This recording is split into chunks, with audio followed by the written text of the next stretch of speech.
আসসালামু আলাইকুম।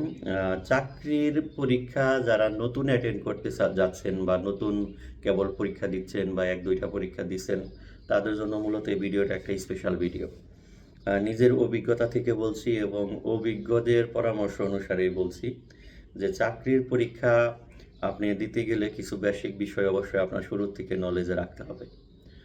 ১ম যে বিষয়টা আমি বলব সেটা হলো যে আপনাকে পরীক্ষা দিতে গেলে ভালো মানের আ কলম, বল পেন মানে কালো কালারের কলম ইউজ করতে হবে। সেটা জেল পেন নয়। এমনিতেই আপনার কি বলে এটা বল পেনগুলোই ভালো মানের হতে হবে। ঠিক আছে? আপনার তারপরে এর সাথে আপনাকে পেন্সিল নিয়ে যাবেন, শার্পনার নিয়ে যাবেন এবং ইরেজার নিয়ে যাবেন। আর হলো ক্যালকুলেটরটা নিতে হবে। সেটা বেশি প্রোগ্রামেবল না, নরমাল যোগ, বিয়োগ, সাধারণ গুণ, ভাগ করা যায় এরকম ক্যালকুলেটর হলেই এনাফ। তো ক্যালকুলেটর ইউজ করতে দেখ বা না দেখ, প্রবেশপত্রে লেখা থাকুক বা না থাকুক সাথে নিয়ে যাবেন। ইউজ না করতে দিলে আপনি সামনে রাখবেন। কিছুদিন আগে ইনএক্স কুরিয়াসেতে যে ঘটনা ঘটে গেল, যেমন কোশ্চেন আসছে ক্যালকুলেটর ছাড়া প্রায় করাই অসম্ভব। ঠিক আছে? তো অনেকে কিন্তু ইউজ করতে পারছে বা ইউজ করতে দিছে অনেক কেন্দ্রে, আবার অনেক কেন্দ্রে ২-১ জন দেয়নি, তাদের লাক খারাপ আর কি। তো তারপরে হলো যে আপনাকে পরীক্ষার হলে মিনিমাম ১০ থেকে ১৫ মিনিট বা ২০ মিনিট আগে উপস্থিত হতে হবে। পরীক্ষার হলে আগে উপস্থিত না হলে, তাড়াহুড়া করে উপস্থিত হলে এমনি কনফিডেন্স লো হয়ে যায়। মনে হয় হায়, হায় আসলাম, পরীক্ষা কি শুরু হয়ে গেল, কিভাবে লিখবো, পূরণ করবো, সময় পাবো না ইত্যাদি টেনশনে। ঠিক আছে?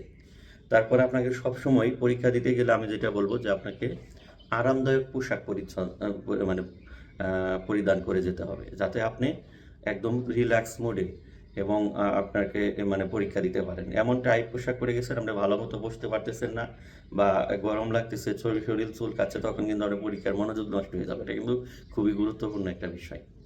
আর প্রশ্ন যখন আপনি পাবেন, প্রশ্ন পাওয়ার শুরুতেই আপনি একটা আমরা ভুল করে থাকি কি অ্যান্সার শুরু করে দিই, কিন্তু তা না। প্রশ্ন পাওয়ার শুরুতে আপনি অন্তত ৩০ সেকেন্ড থেকে ১ মিনিট প্রশ্নটার মধ্যে চোখ বুলান। যে আপনার প্রশ্নের সেট কোড ঠিক আছে কিনা, কোশ্চেনগুলো সবগুলো ঠিক আছে কিনা। তারপরে এগুলো দেখে যদি ঠিকঠাক থাকে তখন আপনি আপনার ১ম এ যেটা পূরণ করতে হবে যে আপনার রোল নাম্বারটা। ঠিক আছে? রোল নাম্বার না থাকলে যদি নাম বা অন্য কিছু কোড থাকে যেটা দ্বারা আপনার প্রশ্ন আইডেন্টিফাই করা হবে যে আপনি এই পরীক্ষার্থীর প্রশ্ন এইটা বা উত্তরপত্র এইটা।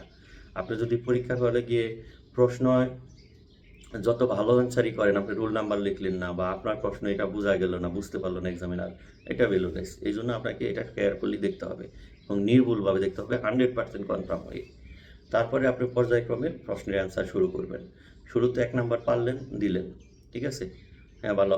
২ নাম্বার পারলেন না, ৫। ৩ নাম্বার পারলেন, দিলেন। ৪ নাম্বার পারলেন না, ৫ নাম্বার পারলেন না, ৬ নাম্বার পারলেন, দিলেন। অর্থাৎ এইভাবে আপনাকে পর্যায়ক্রমে শুরু করে আপনাকে যেটা পারবেন সেটা অ্যান্সার করবেন, যেটা পারবেন না অ্যান্সার করবেন না। এভাবে দিয়ে তখন আপনি একটু যদি গুণে দেখার সুযোগ হয় যে আপনি এতটি 100% কনফার্ম করতে পারলেন। ঠিক আছে? যদি আপনার 50% হয়ে যায় বা 40% হয়ে যায়, এমনিতেই কনফিডেন্স লেভেল হাই হয়ে যাবে। আর যদি শুরুতেই না পারেন, এমনি না পারাও যে কথা, আর মানে আ তখন কনফিডেন্স লেভেল হাই আর লো কি।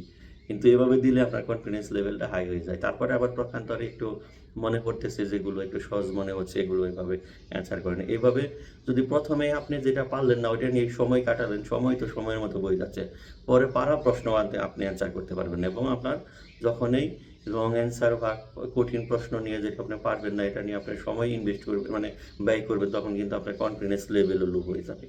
এইজন্য যেগুলো পারবেন পর্যায়ক্রমে এভাবে অ্যান্সার করে আসুন এবং নির্দিষ্ট সময়ের মধ্যে ১ মিনিট আগে মানে সময় শেষ হওয়ার আগে আপনি কি লিখা বাদ দিয়ে দেন। যতটুকু লিখছেন। ১ মিনিটে আপনি লিখে একবারে পাস করে যাবেন এটা বা টিকে যাবেন এটাও কিন্তু নয়। যদি দেখা গেল একটা অ্যান্সার বসানো বাকি সেটা বসাতে পারেন। কিন্তু পুরো প্রশ্নের অ্যান্সার কিন্তু বা ১ লাইন থাকলে যে ১ লাইনে আপনি অ্যান্সার সেটি করতে পারবেন সেটা আলাদা বিষয়। কিন্তু একদম ব্রড প্রশ্ন আপনি আরো ৫ মিনিট লাগবে, সেখানে ১ মিনিট লিখে কিন্তু সময় শেষ করতে পারবেন না।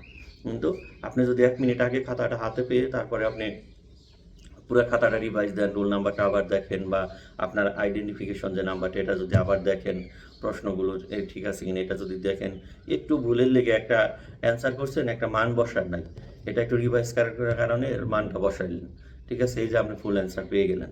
তো এভাবে একটু খাতাটা মানে টাইম শেষ হওয়ার আগে দেখে তারপরে জমা দিয়ে দিবেন। তারপরে আল্লাহ ভরসা, রিজিকে থাকলে ইনশাআল্লাহ অবশ্যই টিকে যাবেন পরীক্ষা ভালো হলে। এই হলো নতুন পরীক্ষার্থীদের জন্য আপনার সাজেশন বলবো। তো সবার জন্য শুভকামনা। আল্লাহ হাফিজ।